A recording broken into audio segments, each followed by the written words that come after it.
నిన్నటి వీడియోలో left and right join ఎలా వర్క్ అవుతాయో ఒక సింపుల్ TF5 ఎగ్జాంపుల్తో చూసాం. ఈరోజు మనం ఫుల్ జాయిన్ గురించి నేర్చుకుందాం. ఫుల్ జాయిన్ పర్ఫామ్ చేసినప్పుడు మనకు రెండు టేబుల్స్లో ఉన్న ఎంటైర్ డేటా రిజల్ట్లో వస్తుంది, ఐదర్ మ్యాచ్ అయినా అవ్వకపోయినా. So let's consider two tables. Left టేబుల్లో మన తారక్ ఖన్నా మూవీస్ RRR, టెంపర్, జనతా గ్యారేజ్, శక్తి అనే మూవీస్ ఉన్నాయి. అండ్ రైట్ టేబుల్లో రామ్ చరణ్ మూవీస్ అయిన రంగస్థలం, ధృవ, RRR, గేమ్ చేంజర్ ఉన్నాయి. ఈ రెండు టేబుల్స్లో కామన్గా ఉన్న movie RRR. Full join is nothing but combined result of both right and left joins. So first left టేబుల్లో ఉన్న ఎంటైర్ డేటా మనకు రిజల్ట్లో వస్తుంది.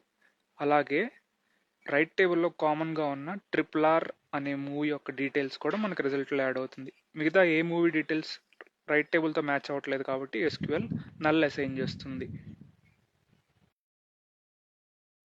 సో నెక్స్ట్ రైట్ టేబుల్లో ఉన్న ఎంటైర్ డేటా అలాగే లెఫ్ట్ టేబుల్లో నుంచి మ్యాచ్ అవుతున్న RRR NTR అనే కాలం మనకు రిజల్ట్లో యాడ్ అవుతుంది. మిగతా ఏ వాల్యూస్ మ్యాచ్ అవ్వట్లేదు కాబట్టి SQL ఆటోమేటిక్గా నల్స్ని అసైన్ చేసిస్తుంది. క్వైరీ చాలా సింపుల్గా రాసేయచ్చు.